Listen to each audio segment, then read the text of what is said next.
Welcome to this new series on NLP. We just ended a long series on personal transformation where we also looked at some elements of NLP, and before this I've done a 10-part series on the basic applications of NLP.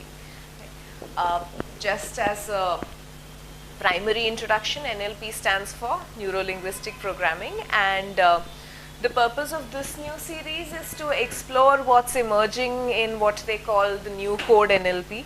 NLP as a stream or as a discipline has been evolving over a period of time. When Richard Bandler and John Grinder started off with exploring what it means and how the theory evolved was basically because these two people were looking at how to model excellence. So their purpose in their research, through which NLP happened to get formed as a theory, was that they were studying a lot of people who they considered geniuses in their respective fields. So it could be a genius doctor, a musician, an artist, anybody. And they were looking at what is it that makes these people a genius. Given that the so-called geniuses have also emerged from the same systems that all of us have grown up in. They've gone to the same school and interacted with the same kind of world that we live in, and yet some of these people manage to stand apart. Not everybody does. So their curiosity was about what is that difference, what is that delta which makes certain people geniuses. Given that a lot of times it's not necessarily a matter of IQ, it's not about intelligence or the lack of it, it's something that they seem to be doing which creates that difference. So that's how the theory behind neuro-linguistic programming was formed. So in the basic applications of NLP series, we looked at various kinds of processes that you and I could use on a day-to-day basis for creating healing, creating transformation, and enabling change using NLP. So that was the purpose of that series. Which to an extent will also continue in this series. We will look at various tools, techniques, processes which we can use in our daily lives.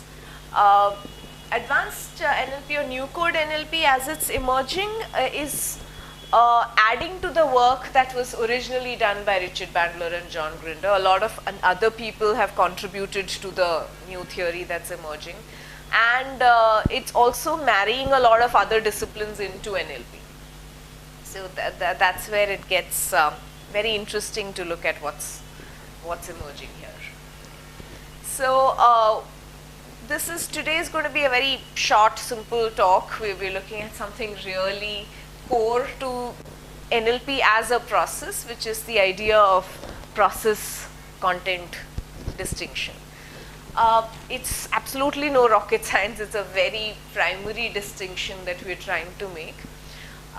Personally, for me, I find it very valuable to make this distinction, not just in the context of NLP and change work, but also in terms of using it as pretty much as a value in life. And that's where, for me, I hold the concept very dear. So what do we mean by process-content distinction? This pretty much captures the gist of it. When life gives us lemons, what do we do?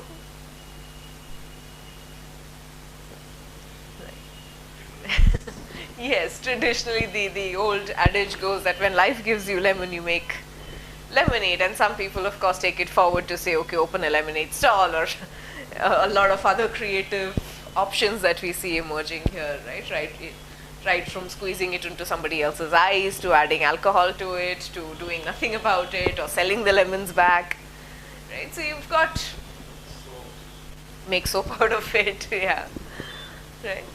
So the point of using this particular example is, one, of course, all of us understand it. Two, I think it brings out beautifully the idea of the distinction between process and content. In this scheme of things, the lemon is the content, right? It's the substance, it's the thing that is presented to us. And you have numerous options available in terms of process. What do you do with the lemon? Right? Do you freeze it? Do you make a pickle out of it? Do you squeeze out the juice? Do you do something else with it? Maybe dry it up? Do anything with it, right? So that the content remains the same. Lemon remains a lemon. However, depending upon how we process it, it can benefit us or not. It can be useful to us or not. Right? And to me, that is a very core philosophy which underlies all of our lives. Right? There is the content of life and there is the process of life. And the way we experience life, whether it's happy for us or not happy for us, pleasant or unpleasant, is largely determined not so much by the content of life. It's not so much about what happens to us, but about what we make of it, how we process our life. The content remains the same. Yes, the content, given that all of us live in the same world, we are pretty much dealing with the same content. How we deal with it. Yes, it's just that two people always have very different views in which they approach the same content, right? So, if you look at, let's say, a very typical Mumbai evening rush hour in the train, there's probably more than 1,000 people traveling in any single local train, maybe a few thousand people traveling in every local train that goes out in the evening, right? The content of life for all of them is pretty much the same. There's this train on a track, everyone's in the train and the train's moving, right? That's that. The content is the same. However, at the end of it, if you look at multiple people who've gotten in, let's say at Churchgate station, and they're getting off at an Andheri or a Virar station, the way they come out of the train is very different, because the experience of that journey has been very different. It's the same train, perhaps even the same compartment, the same kind of crowd, noise, smell, sights, all of that, and yet people come out very differently. Yes, because the process is different, and a lot of times people have chosen to process it differently. A lot of times we really don't know how we process life. It's an unconscious process. Right? And the idea here, when we talk of it in the context of NLP, in the context of change work and transformation, is can we make the process part of our life conscious? Given that the content is usually conscious, it's out there, how do we choose our processes in a manner that it enables us, in a manner that it empowers us, in a manner that we make life pleasant and cheerful and more livable for us and for people around us. Right? So the core question as we go through this really short talk is about looking at what's the process through which we approach life. It's always very tempting to engage with content. So if you look at a simple example of, let's say, somebody coming back home, let's say your spouse coming back home from work, and you're asking about, okay, how was your day, and sharing stuff. Typically the tendency is to share the content of it in terms of I met this person, or this happened, or somebody screamed at me, or right, all of that. It's a lot about what happened in the day, which is valuable in its own way. It is necessary for us to get a context of the other person's life and to be able to get some matter to interact with. Having said that, how much we engage with the content and how empowering is it for us and for the other person is something to be examined. So for example, if I meet a friend and the friend happens to say, you know, I've had a terrible day, my boss shouted at me at work and I'm feeling really mad at him and I'm dejected, I don't want to go back to work tomorrow. That's the content of his or her life. Now, my choice here is this: I can engage with the content, which means my conversation and my questions are going to be more on the lines of saying, okay, tell me more, what happened, what's the name of the boss, how did he say it, what was his expression, how did you feel about it? And then that goes into a deeper process of content which could evolve into judgment. You know, all bosses are like that, or he shouldn't have done this, you shouldn't have said this in the first place, you could have used another strategy, right? Which is a lot about what could have happened, and it's a lot about opinion, it's a lot about judgment, it is a lot about blame. Right? It can be a very entertaining conversation for sure, right? And which is the reason why content is often a temptation, because it's always very entertaining. But the other choice that I have in that moment is, instead of, while acknowledging the content, looking at the process of it. And what is the process of it in this case?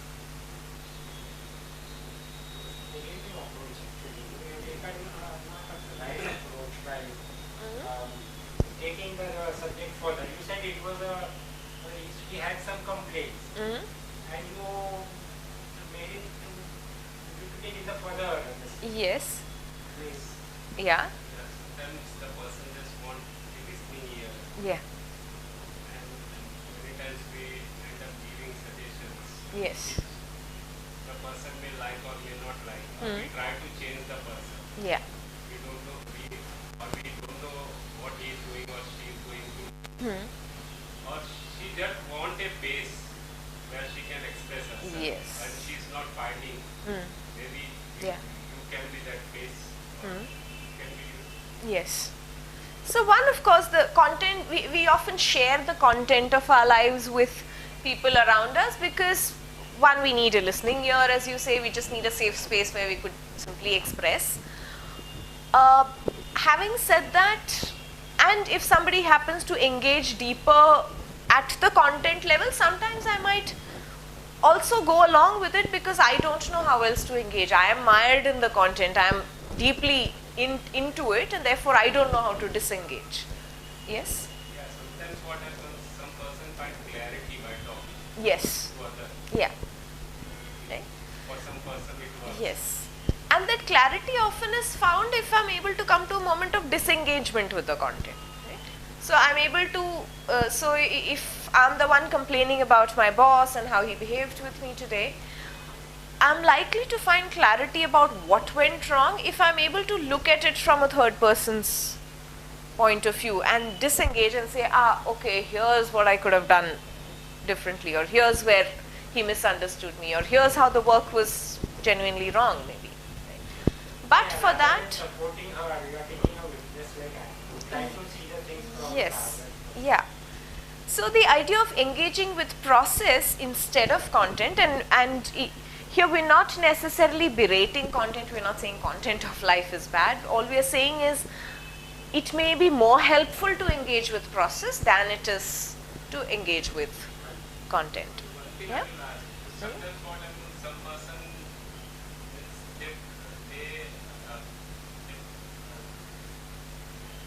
they always talk same thing and over and over. Yeah. Because they're stuck in the content of it, right? It happens. Yeah. So maybe one time you like the story interesting, or you give Yeah. and it's same thing even with us also happens. So Yes. you find boring or I don't know how to respond such things. So the opportunity there is for you to elevate the same conversation to the process level. So when a person keeps bringing up the same content over and over again, the idea is to put across questions to say, okay, you've been complaining about your boss, your mother-in-law, a friend, husband, spouse, anything for a long period of time. Now, can we look at what's happening in the relationship? What happens to you when the boss screams at you, or if someone gives you negative feedback, or someone you believe has hurt you, right? And go into it at the process level and say, okay, what happens to you? What do you typically do before this kind of a reaction occurs in your situation? And then maybe look at the process of it. There is a certain cause which seems to lead to a certain effect, right? So because I present a certain kind of a report, the boss has a certain kind of a reaction. Now, if you're able to identify the process in that space, then you can engage in a conversation in terms of the process and say, okay, so you did X and therefore the reaction was Y. What else could be presented as a cause? So that we can eventually shift the effect of it, right? Because the person is, sometimes I come across some person like that.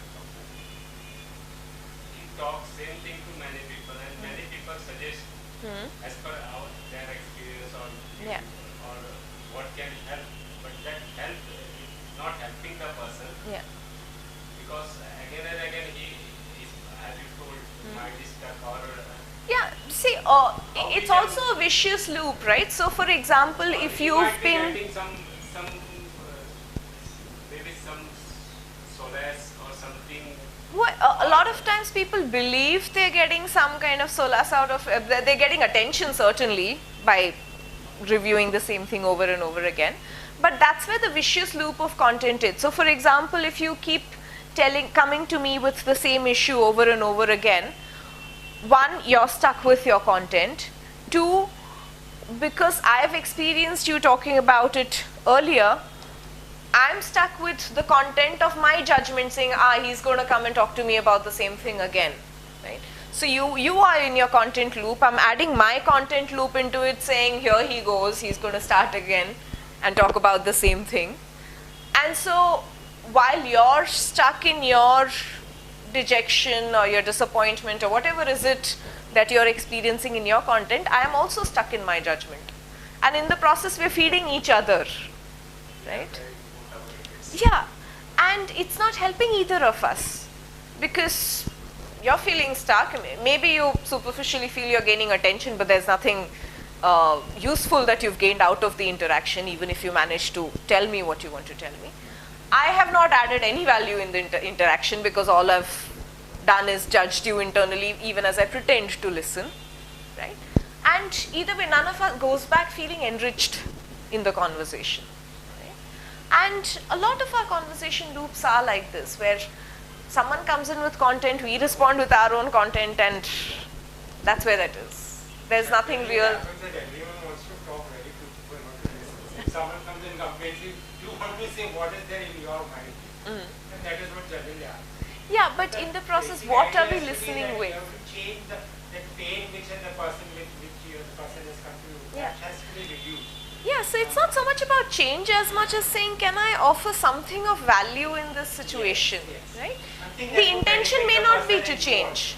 And sometimes the intention could be to say, okay, let me just provide a safe space, and that's that. I'm not trying to create any change whatsoever.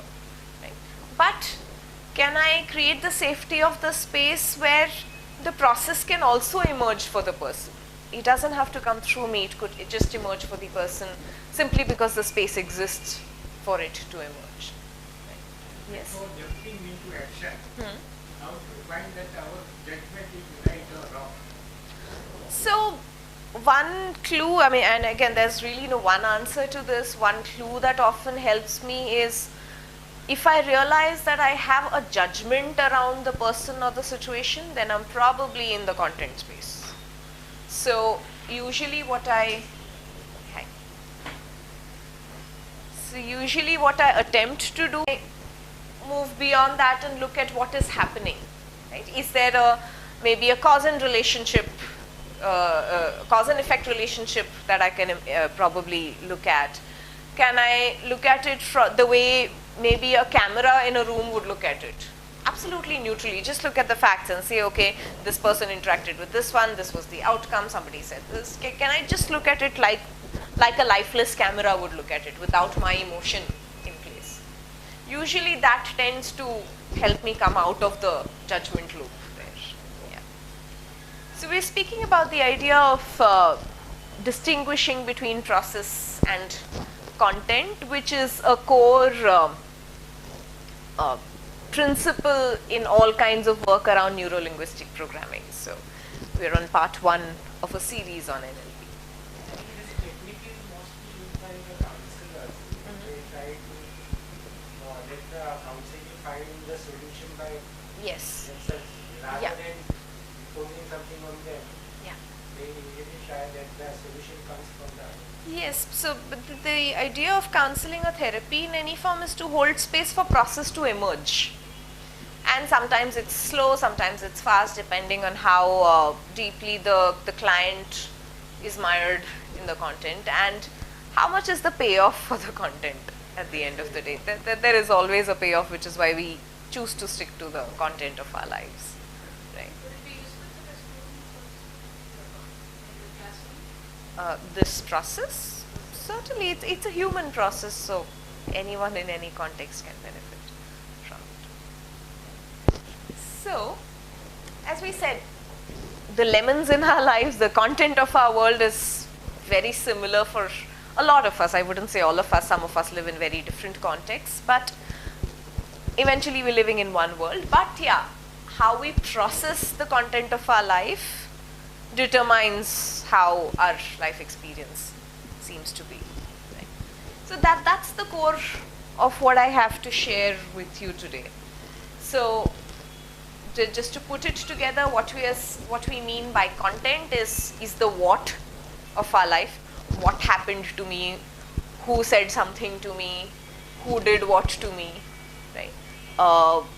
What did I experience on the road? There was a traffic jam, or there was a bad cop who was trying to trouble me, or there were bad drivers around, or all of that, right? That's the what of life. That's the content of my life. And if you have to look at it from a larger life perspective, all the events and incidents that have occurred in our life, somebody being born, somebody dead, someone getting married, someone getting divorced, all of that is the content of life that we work with. The process of life is the how of it. And which is what through this process I'm urging you to dive a little deeper into is, instead of the content, can we look a little deeper into the process piece in terms of, okay, a birth happened, a death happened, a marriage happened, a divorce happened, all of that happens. Yeah, how did I respond to each of those events and incidents and people in my life is the process of it. And we really have little choice in terms of changing the content of our lives, but we have a choice in terms of the process, right? It's like if you look at a similar world context of maybe the times around the World War II and the Indian independence movement that was happening around the same time, the content of the world was pretty much the same. Pretty much every country was fighting against the other, right?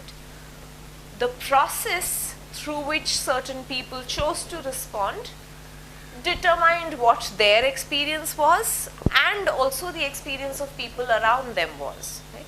So if you look at the context around that time, you had Hitler and you had Gandhi both living in pretty much the same content of life, right? Different countries, but the world was pretty much the same in terms of the level of technology, the kind of colonial culture that existed, and all of that. Right? And yet there were two of these people who chose to respond through different processes.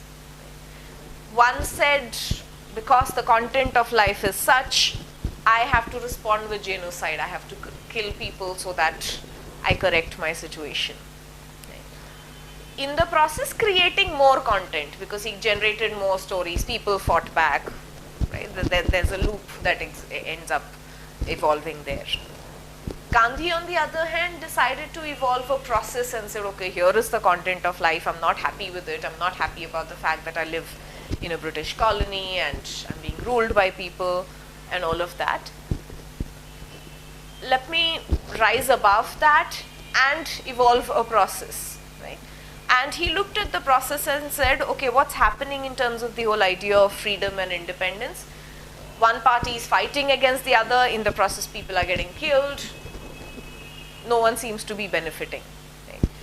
As an alternative, the process that he suggested was stop engaging with the enemy, stop creating more stories, don't cooperate. Right? And therefore the whole idea of civil disobedience and non-cooperation and non-violence emerged as a process to say, okay, I'm not going deeper into the story. The British can exist here, I also continue to exist here, I choose not to interact. Right? And therefore, he stepped out of the content, he evolved a process, and the outcome of that was very different. Right? So, if you look at the influence or the impact on history, both Hitler and Gandhi had their own places in history. They both had an impact. They both touched the lives of many people, positively or negatively, either way. And yet, one happened to be a nourishing choice, the other happened to be not so nourishing choice. And that's the distinction between the process and the content of it. So, the question here is to look at how are we responding to our life? Are we responding to the content of it? Are we responding with awareness of the process of it? Okay.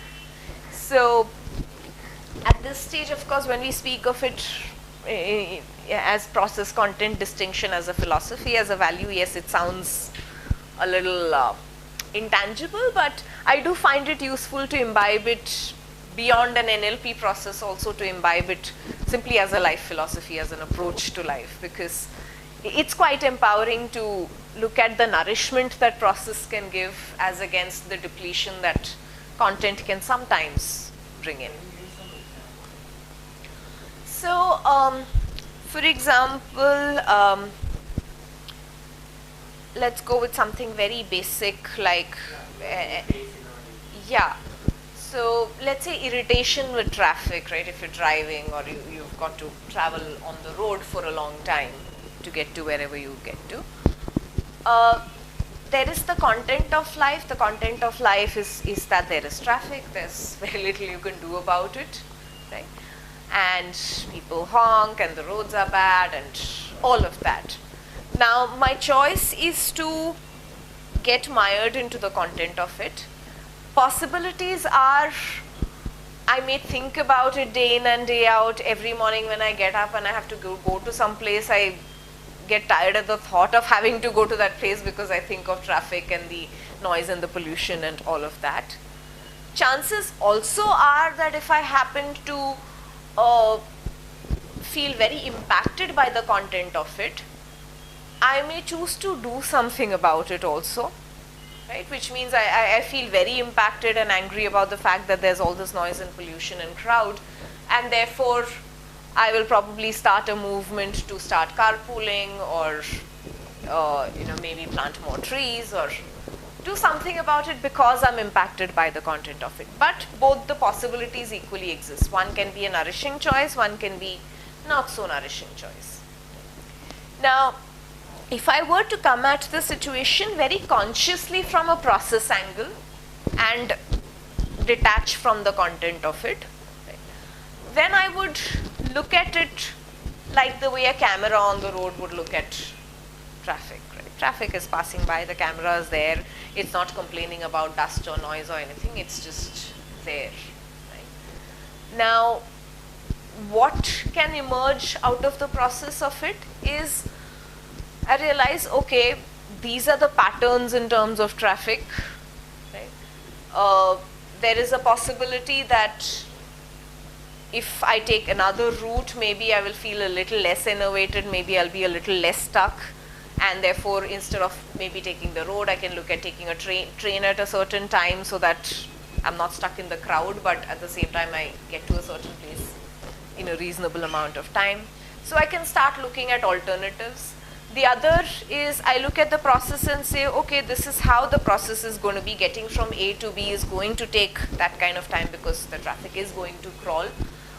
What else can I do from A to B instead of feeling irritated about it and complaining? Can I maybe download an audiobook on the phone and plug it in and listen on the way?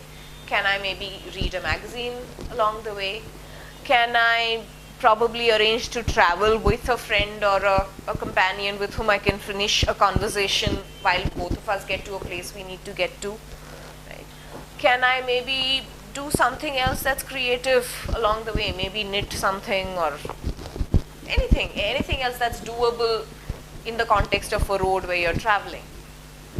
So when I detach from the content of it, the process allows for emergence of other possibilities. Given that the content is the same and there's very little I can do about it, the process angle allows me to say, okay, there are other things that can be done, which doesn't entail fighting with the content. Because fighting with the content may sometimes work in the sense I can write letters to the municipality and all of that, but it doesn't really help. Yeah. Because end of the day, what happens in the process of fighting is my energy is spent against something rather than for something. And it's a very basic principle of energy that when energy is used for rather than against, it's more productive. Yeah. Yeah. And again, it's not so much about myself or the other person. How I deal with the process of my own life is how I deal with the process of other people also. So if I happen to be process oriented in my own life, it's likely that I'm also empowering to the people around me, because I'm not triggering their content and deepening it. So even as I engage with life, I'm probably engaging from a space of solution rather than adding to the problem or judging the problem. And that's where the invitation is to look at how do we veer towards process, not really disregard content, but veer towards process and focus and spend a lot more energy in this space. NLP in general, if you look at any NLP process patterns that we speak about, you have various patterns like your swish pattern and reframing and sanctuaries, and there are many of them. In general, NLP is a content-free process in the sense it doesn't engage with the story of your life. It engages with the process through which you approach life.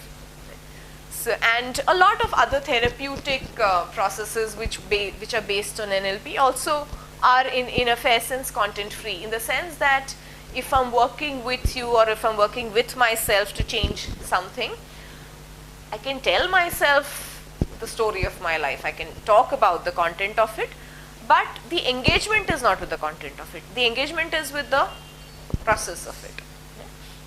So if I am speaking about the fact that I'm scared of heights because once when I was a child something happened and I fell down from somewhere, and that's the reason I'm scared of heights, I can't go to a tall building and enjoy on a terrace or any of that. Now that's the story, that's the content of it, right?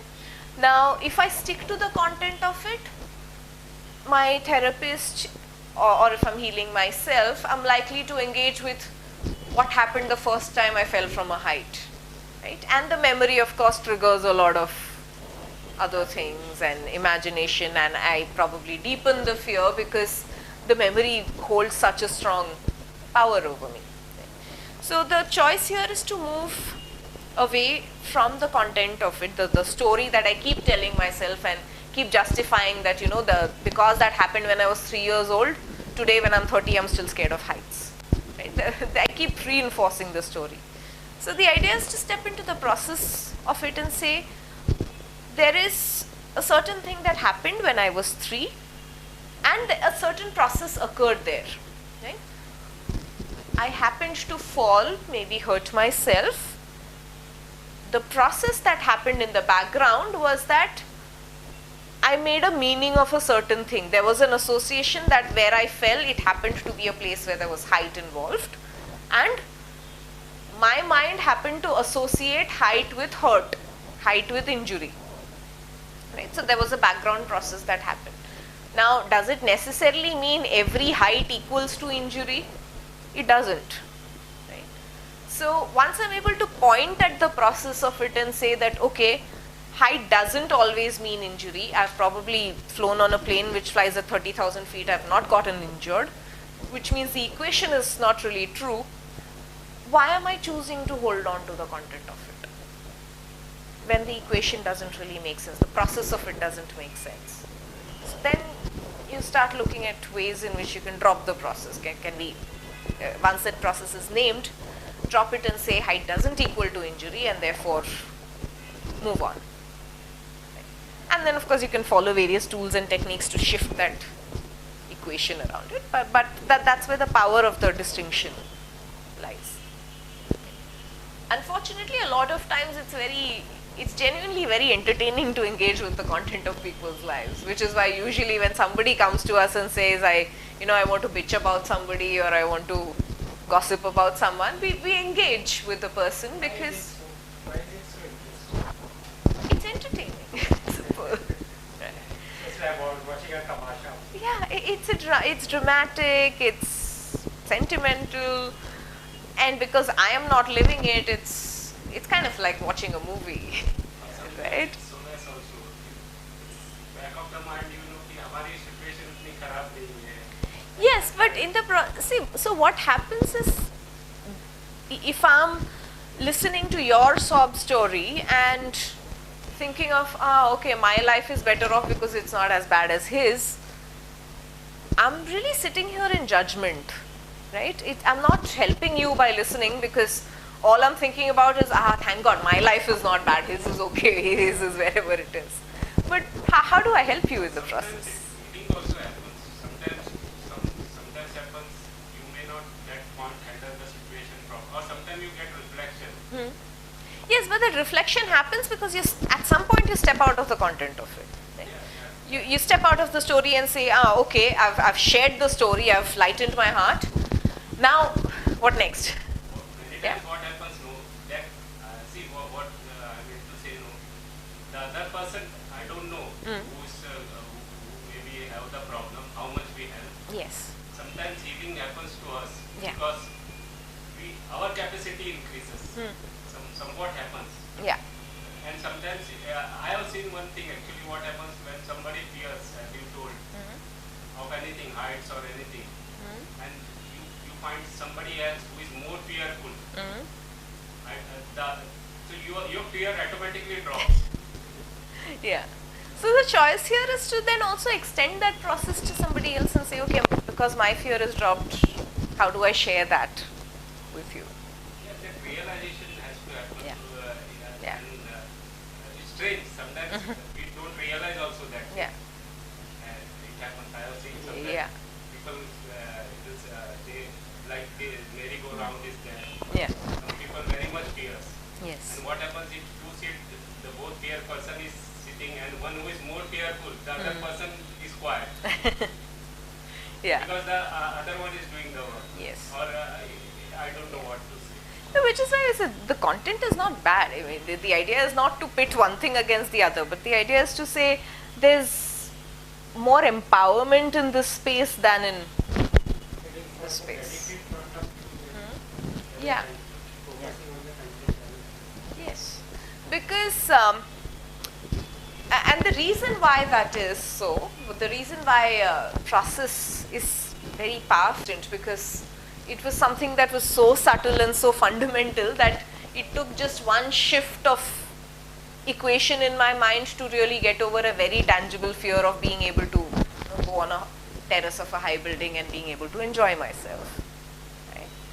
So, yeah? Fear is also there and power is also there. Yeah, so fear is just one aspect of content. It could be anything. Right? When you overcome that, no, power is there within us. Absolutely. Power take over with fear. Yeah. It happens. Yes. So what is it that we are investing our power in? Are we investing it in the content of it, which could be emotions like fear and so on? Or are we investing in bringing into conscious awareness the process with which we deal life, and the process in one sense contains the attitude, the approach with which we deal with life, and through that can we start shifting. So the more we start engaging with process, the more we deal with what is unconscious, what is in the shadow, what is commonly not seen, right? And those are points of reflection, those are points of insights or epiphany or realizations in our Something new lives. can come. Yeah, something new starts emerging because that's a possibility. We see that this is how the dots are connected. Now let me do it this way. Let me start doing it differently, and that's where the process starts emerging, and therefore enables transformation. So, as a practice to look at process content distinction, I've just given one example here, but you can play around a little with it at home through various things at the center of it.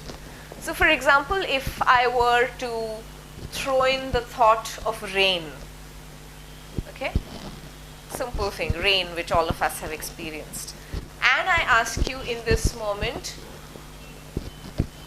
think of rain through your sight, right? Use your visual power to process the idea of rain, right? Can we all do that? Yeah? Now switch the modality. We're still with rain. How about hearing rain? The sound of rain. Yeah? Side here.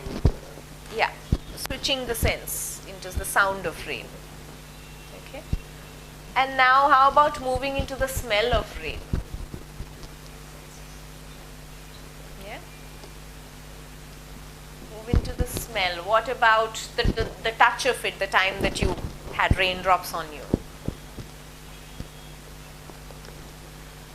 Maybe also look at the taste of rain for those of you who've done that. Or any other taste that emerges when I say rain.